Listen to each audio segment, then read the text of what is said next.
Boa tarde, nonos anos, tudo bem? Nós vamos fazer alguns comentários e a correção das semanas 1 e 2 do PET 4, tá joia? Alguns alunos já estiveram presentes na escola semana anterior e hoje, nessa semana de 25 a 30 de outubro, perdão, a gente faz a correção novamente da semana 1, nós tínhamos feito semana passada, e da semana 2, certo? Bom, semana 1, o que nós estávamos estudando? A gente começou a estudar a respeito da Guerra Fria, aquele período logo após a Segunda Grande Guerra, logo após 1945, quando Estados Unidos e a União Soviética, duas superpotências, esse nome superpotências é importante porque nunca antes na história dois países tiveram tanto poder militar e econômico, influência econômica em escala mundial. Isso é uma novidade, foi uma novidade. Então, essas superpotências dividiram o mundo entre si. Não dividiram o mundo entre si no sentido da ocupação direta, obviamente, né, dos territórios, mas como uma influência em, em áreas estratégicas, ora ameaçando uma atacar a outra. Nós vimos alguns vídeos, quem estava presente na aula passada, na escola, nós assistimos a testes atômicos, a explosão de bombas nucleares, a questão da corrida espacial, quem lançaria primeiro os satélites, os seres humanos ao espaço, a corrida até a Lua, tudo isso, todo esse desenvolvimento tecnológico militar foi muito estimulado pelas potências durante esse período. E também aconteceram influências políticas em nações consideradas estratégicas. No nosso caso aqui na América Latina, a presença dos Estados Unidos, por um medo da influência da União Soviética pudesse mudar os regimes econômicos e políticos da nossa região, a exemplo do que aconteceu em Cuba. Então, logo depois de Cuba, da Revolução Cubana e do alinhamento de Cuba à União Soviética, os Estados Unidos adotaram uma série de políticas, inclusive políticas econômicas, como a Aliança para o Progresso, a Operação Condor e tal, e começou a estimular regimes na América Latina, ditaduras, desde que essas ditaduras, obviamente, garantissem uma ordem nesses países que fosse alinhada aos interesses dos Estados Unidos, né? Afastasse as influências da União Soviética. Né? Então, esse período a gente estudou na semana 1. E fizemos as correções desse conteúdo. Né? Então, número 1 da semana 1, quarto bimestre, é um texto falando do medo do comunismo nos Estados Unidos e como que, na época, as escolas passaram a ser locais muito vigiados, sobretudo após a aprovação de uma série de leis conhecidas como o macartismo. O senador McCarthy, ele iniciou uma série de... na verdade, não apenas ele, mas ele foi quem deu corpo maior à questão da perseguição àqueles que tinham uma simpatia ou ideias que fossem muito próximas do socialismo soviético, ou que tinham alguma crítica maior ao sistema capitalista, sobretudo a maneira como os Estados Unidos lidava, né, com esse sistema capitalista e a sua expansão pelo mundo. Então, todos aqueles que de alguma maneira eram considerados inimigos dos Estados Unidos, dentro do próprio Estados Unidos, começaram a sofrer uma série de perseguições, né? E muitos professores eram acusados de serem doutrinadores. Então, existia aquela política chamada de caça às bruxas, que era uma busca frenética por encontrar estes possíveis comunistas infiltrados, né, que estariam preparando algum golpe ou alguma revolução, né, socialista nos Estados Unidos e tal. Né?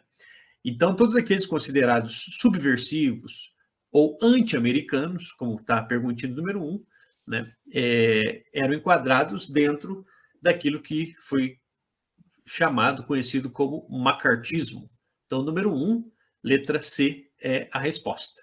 certo? O número 2 pede para que a gente defina a Guerra Fria. O que foi a Guerra Fria? Então, antes de tudo, não foi necessariamente uma guerra, foi muito mais um período da história depois da Segunda Guerra Mundial.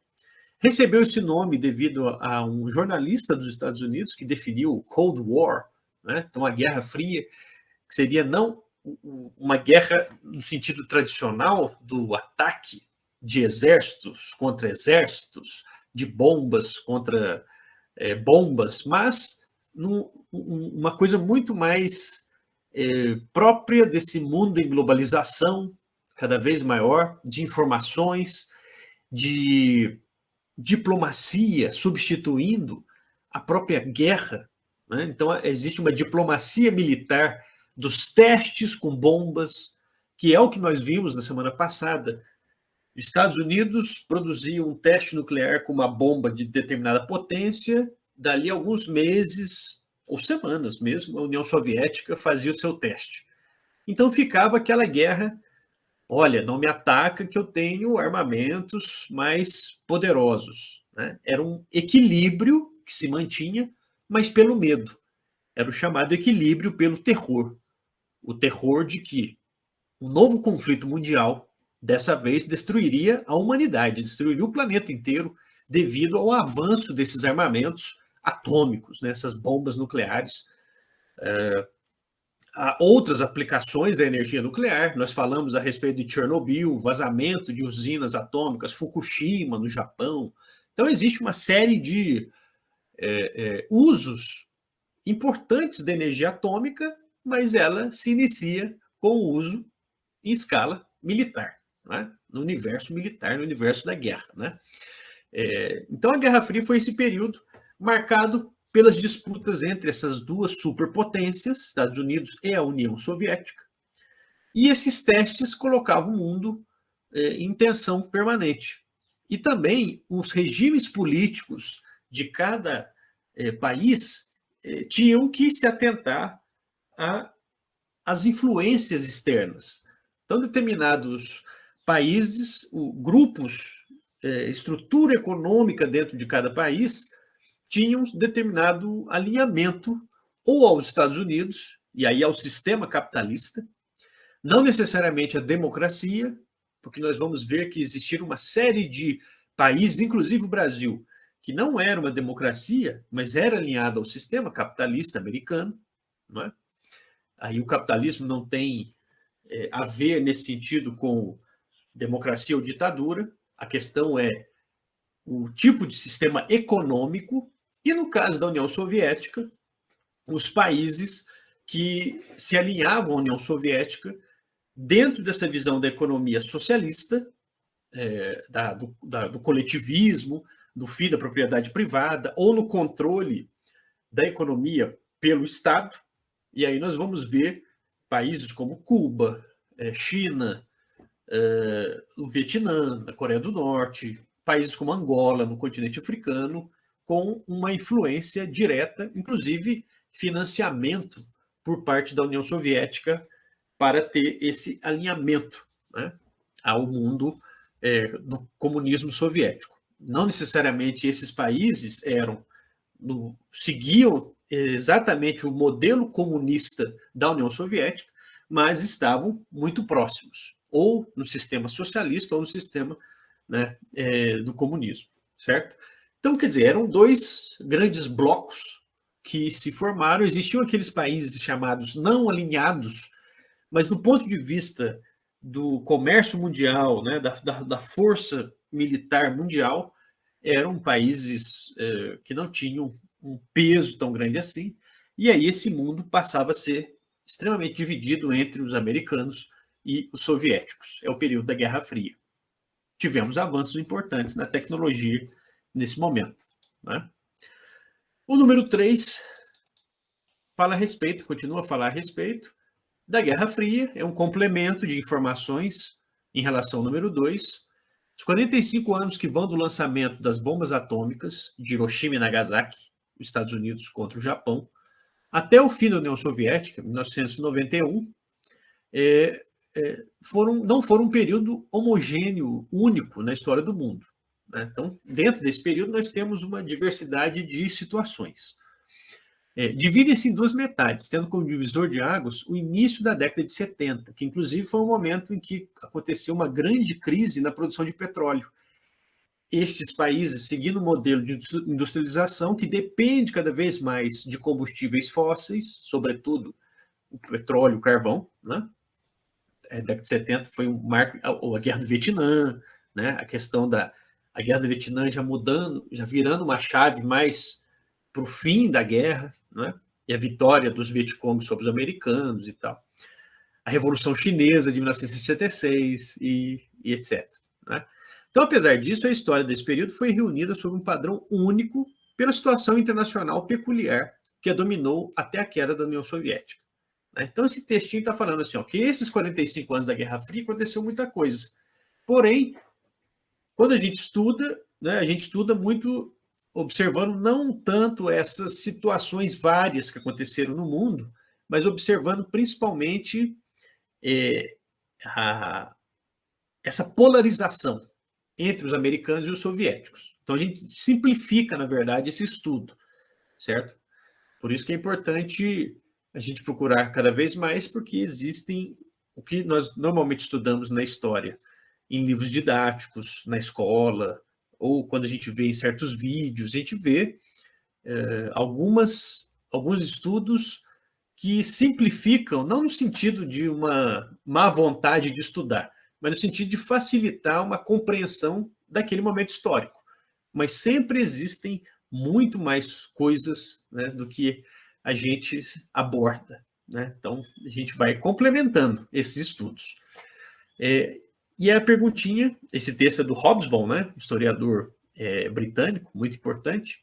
O período citado no texto, e conhecido por Guerra Fria, pode ser definido como aquele momento histórico em que houve, e aí, né, como resposta nós temos aqui a letra E, um constante confronto das superpotências. Né? Quando diz constante confronto, não quer dizer a questão de guerra, né? Não necessariamente a questão de guerra, mas quer dizer a questão ideológica, né? Ou seja, no mundo das ideias, modelos de sociedade, uma sociedade capitalista, economia de mercado, liberdade individual, liberdade empresarial, ou livre comércio, ou livre mercado, propriedade privada, e etc. O mundo socialista, né? O papel do Estado na economia, o Estado como promotor do desenvolvimento social e industrial, o controle por parte do Estado de meios de comunicação, a coletivização da propriedade, ou o fim da propriedade privada, né, os debates a respeito do individual, da liberdade individual e da igualdade coletiva, né, os riscos de uma ditadura da maioria, e etc. Então, são modelos de sociedade, né, que estavam em jogo, e claro que existiam entre esses modelos, como nós falamos, algumas variações importantes. Tem sistemas que mesclavam o universo capitalista, mantendo como base econômica, e algumas políticas, alguma parte do Estado voltado para a ideia de programas sociais, né? Um Estado que, de alguma forma, interfere também na economia no sentido de regulação. Então, existem, né, uma série de situações aí a respeito disso. De todo modo, pode ser definido como esse constante confronto entre essas duas potências que emergiram durante a Segunda Guerra Mundial e passaram a dar o tom do planeta nesse momento, né? No caso da Guerra Fria. A semana 2, agora propriamente entrando nessa nossa semana de dia 25 a 30 de outubro, né? Antes do feriado. A semana 2 traz algumas revoluções importantes que aconteceram durante o período da Guerra Fria.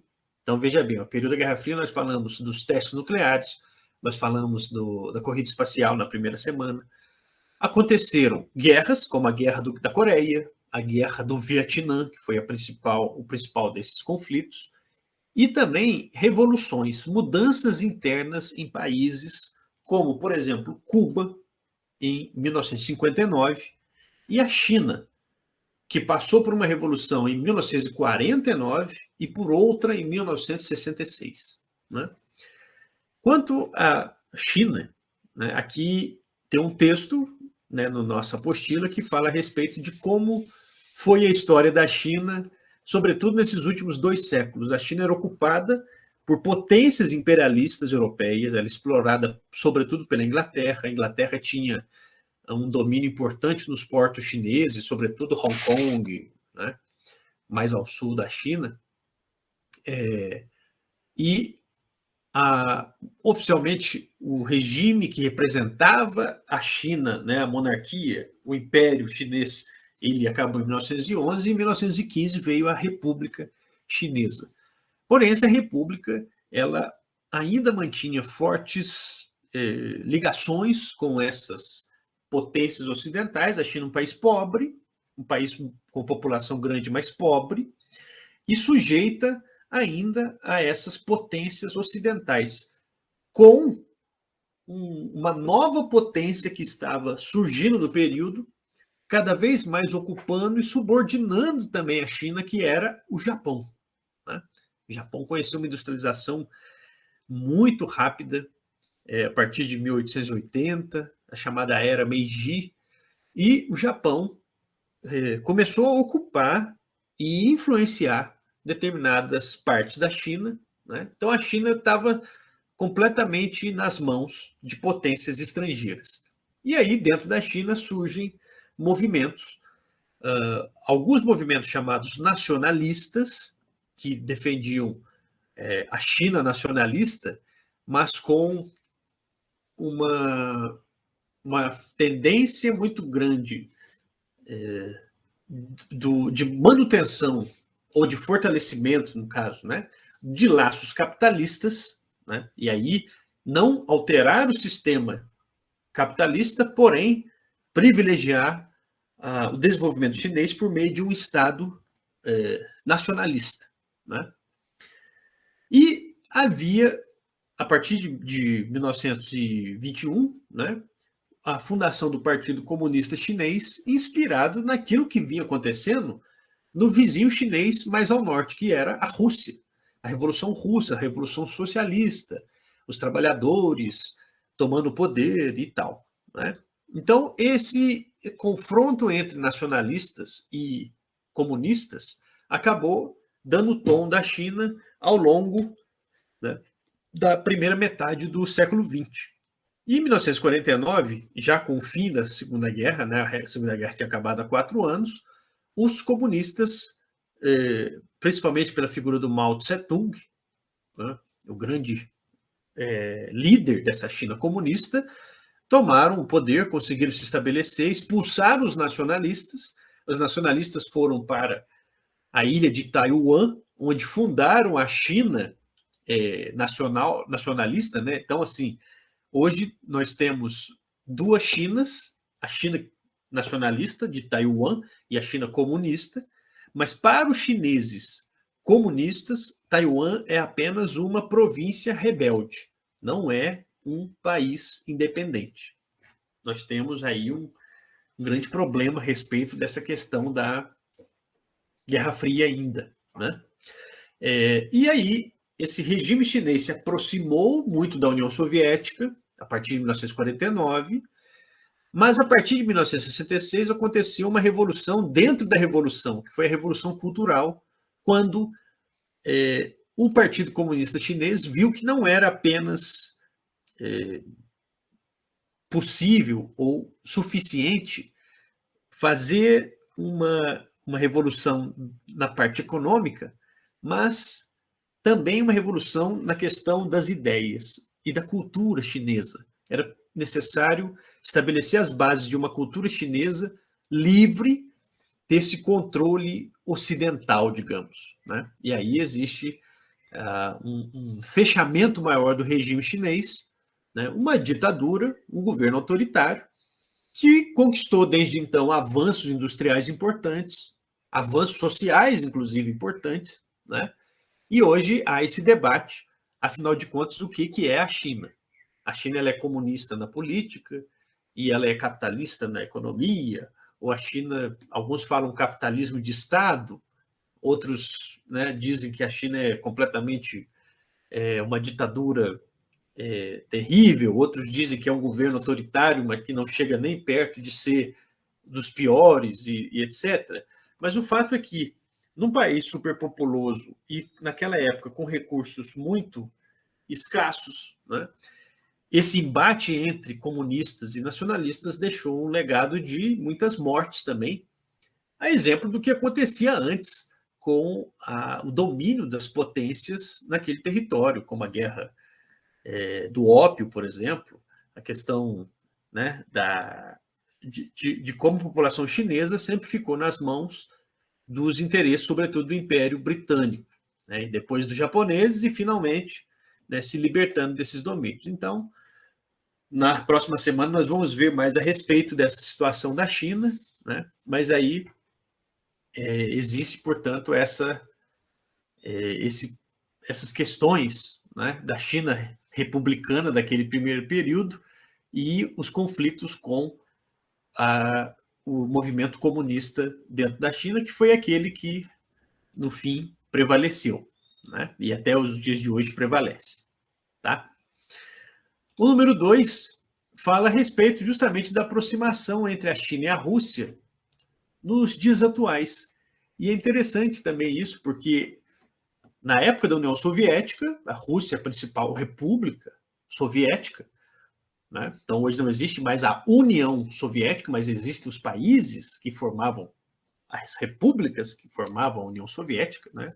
A Rússia, a Ucrânia, a Estônia, a Letônia, né? E etc. O Cazaquistão. Em relação aos Estados Unidos, né?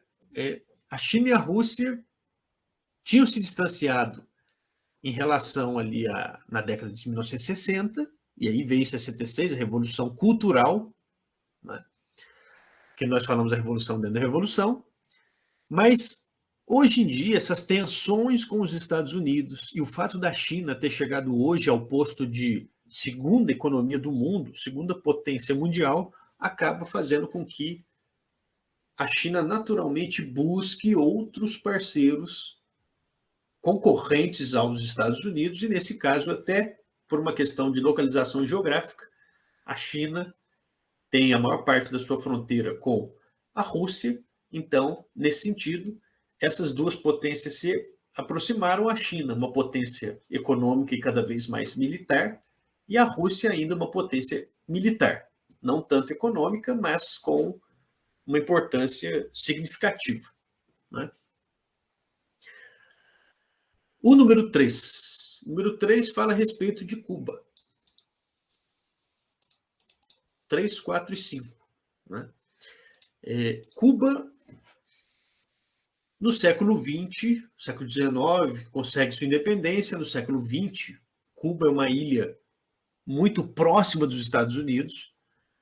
Cuba foi uma colônia, uma capitania geral do Império Espanhol, depois se liberta, né, da influência espanhola, mas entra na área de influência e controle dos Estados Unidos.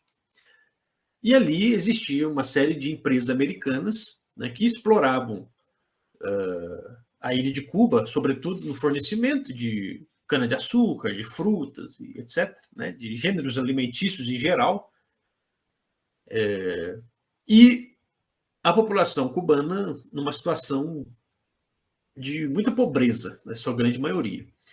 E em Cuba, no século XX, começaram também a ser instalados cassinos, né, hotéis luxuosos, né, que Cuba se tornou um resort, um local de férias para uma classe média alta e uma classe rica dos Estados Unidos. Né? E de 1952 a 59, assume o poder o Fulgêncio Batista. Né? E Fulgêncio Batista já tinha sido presidente na década de 40, e em 52 ele assume novamente e instaura uma ditadura, um governo autoritário em Cuba, completamente alinhado aos Estados Unidos, né? E em 59, um movimento guerrilheiro liderado por Fidel Castro derruba essa ditadura do Fulgêncio Batista. Era um governo fantoche, um governo que fazia todas as vezes, né, dos interesses dos Estados Unidos ali em Cuba, né? E a partir daí, nesses 2 anos, se cria as bases de um novo governo e a União Soviética se aproxima de Cuba financiando esse movimento.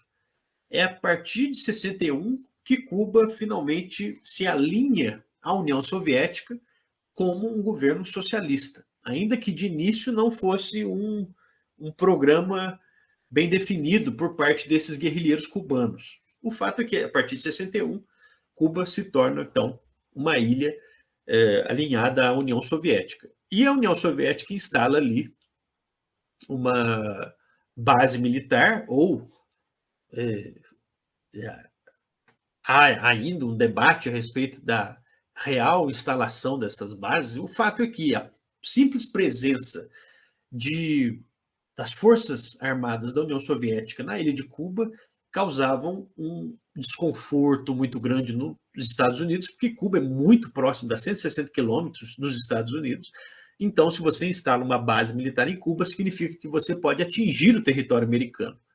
E naquele momento da Guerra Fria, talvez tenha sido o auge dessa tensão em relação a um possível ataque com armas nucleares. A chamada crise dos mísseis, que é o número 4.